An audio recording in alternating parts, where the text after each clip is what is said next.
Di belakang sana ada Kopi Berg.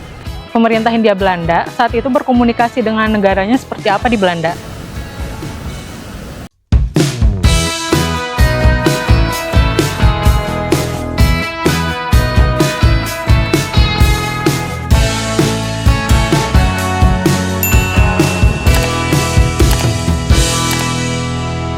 Halo semuanya, seperti namanya, Arunika dengan senang hati akan menyinari harimu agar lebih menyenangkan.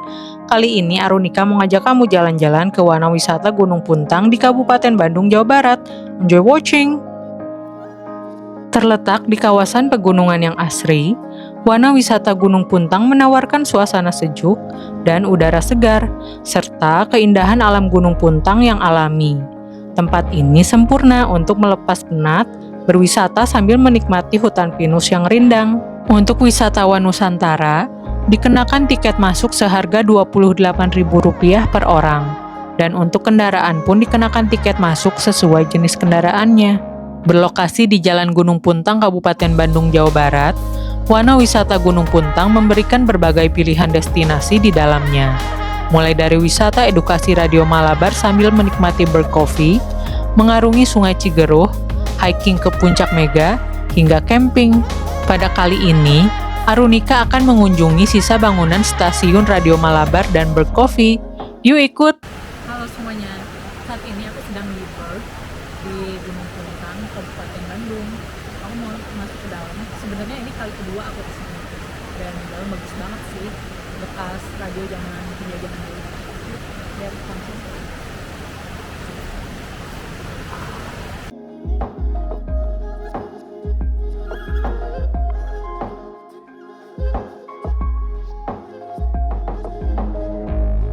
Untuk memasuki wilayah stasiun Radio Malabar dan Berg Coffee yang termasuk ke dalam negara Puntang, pengunjung dikenakan biaya tambahan seharga Rp10.000 per orang.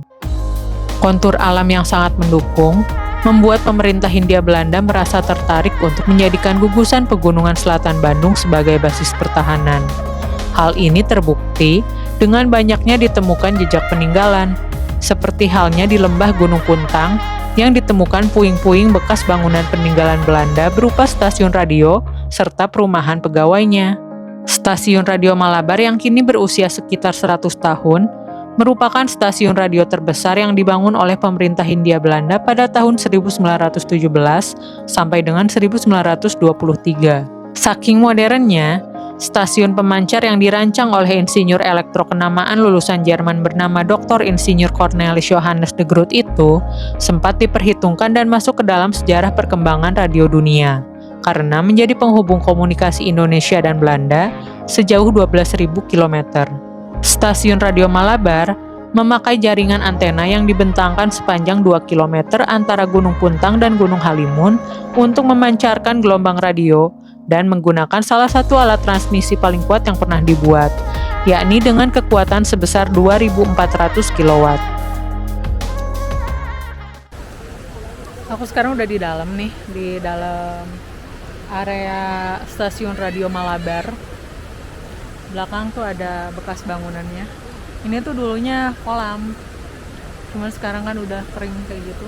Terus bekas stasiun radionya ada di ujung sana. Nanti kita ke situ ya. Sekarang jam 9.20, makanya masih enak cuacanya. Terus jam segini udah banyak orang, mungkin karena ini tanggal merah ya, jadi jam segini udah rame. Ada yang lebih pagi datangnya daripada aku ternyata ya. Padahal bukanya tuh jam 8 pagi tadi. Bagus banget sebenarnya. Ada kabut-kabut di belakang. Dan suasananya sejuk, tapi nggak kedinginan, makanya aku masih bisa nggak pakai jaket.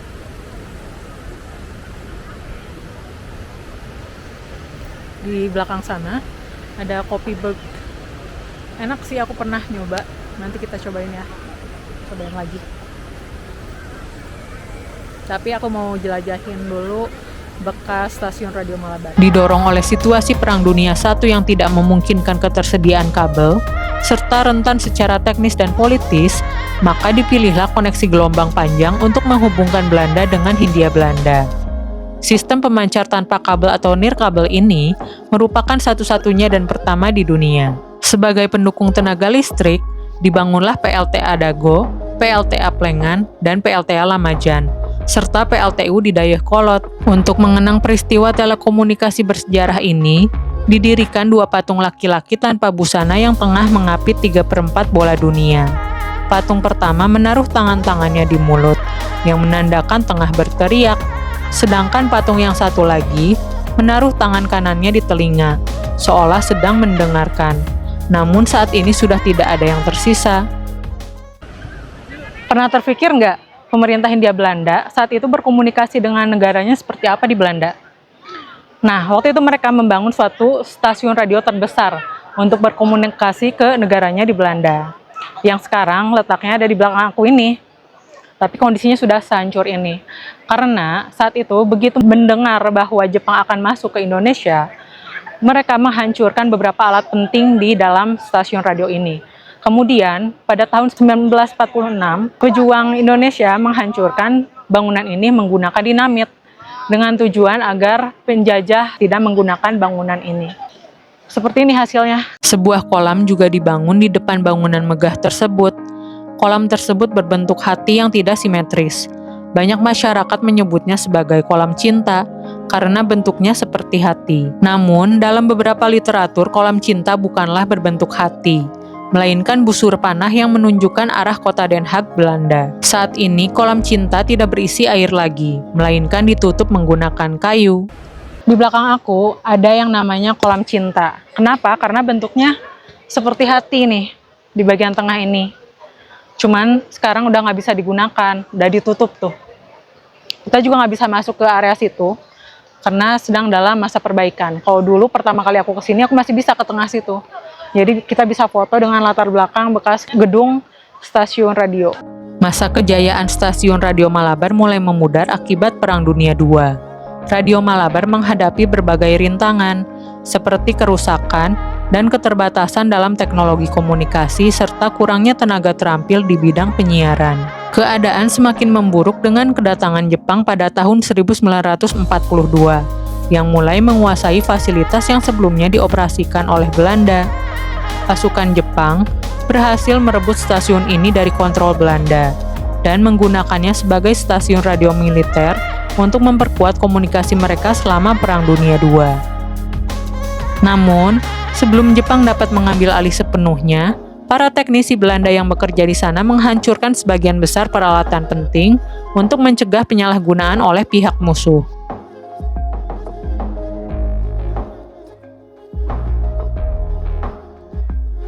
Kekalahan Jepang di Perang Pasifik mengakibatkan mereka meninggalkan Hindia Belanda.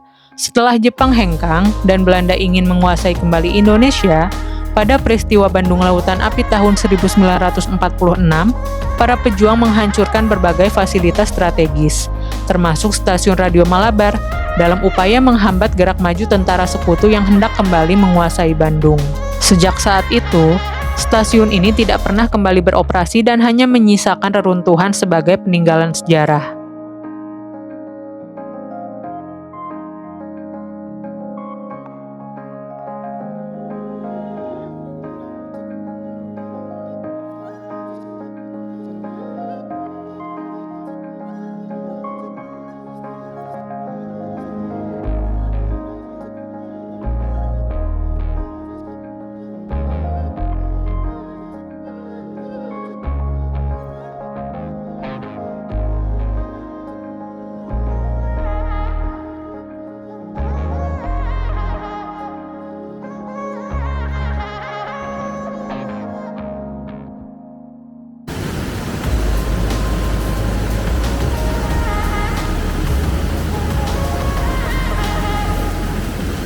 Jadi di belakang bekas bangunan stasiun Radio Malabar, kalau kita makin jalan ke belakang tuh ternyata ada sungai nih di belakang aku. Tuh, airnya bersih. Tuh sampai bawah. Segar, bersih. Makanya ada yang main air juga di sini.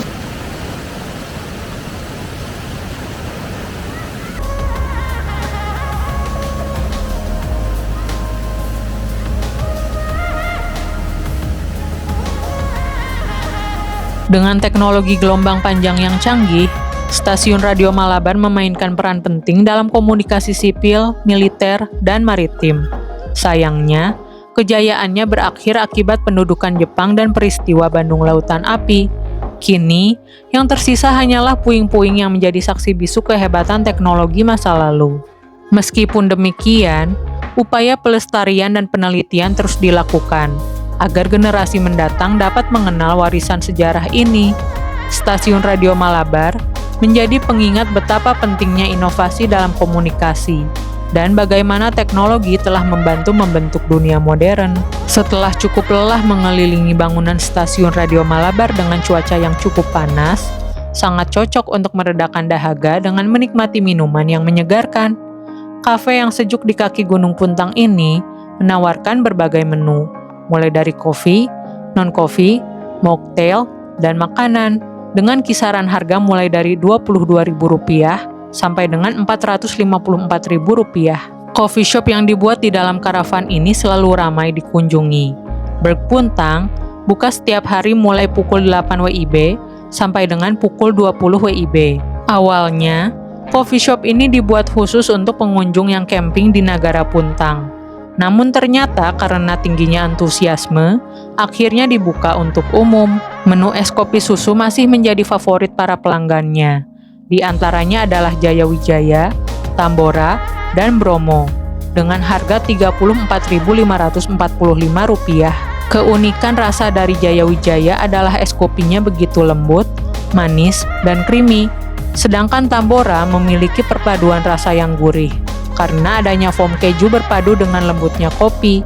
Nagara Puntang ini merupakan kerjasama antara artis penyanyi Anji Manji dan perhutani, dengan izin mengelola lahan sejak 2021. Nagara Puntang mengelola wilayah reruntuhan bangunan Radio Malabar, Kolam Cinta, dan Imah Putih atau Rumah Putih yang disewakan untuk pengunjung dan area camping ground yang lebih tertata. Di belakang aku itu ada Berg, dia jualan minuman dan makanan, tapi aku beli kopinya. Ini namanya Tambora. Jadi one single shot espresso, milk, sama cheese cream. Dulu aku pernah mesen ini deh kayaknya dan enak. Cobain lagi ya.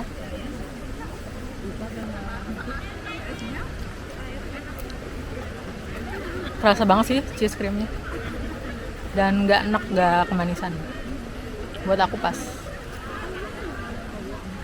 Minum kopi sambil menikmati pemandangan alam. Tonton keseruan-keseruan lainnya di video selanjutnya ya. Dan jangan lupa like, comment, subscribe, dan share. Thank you for watching.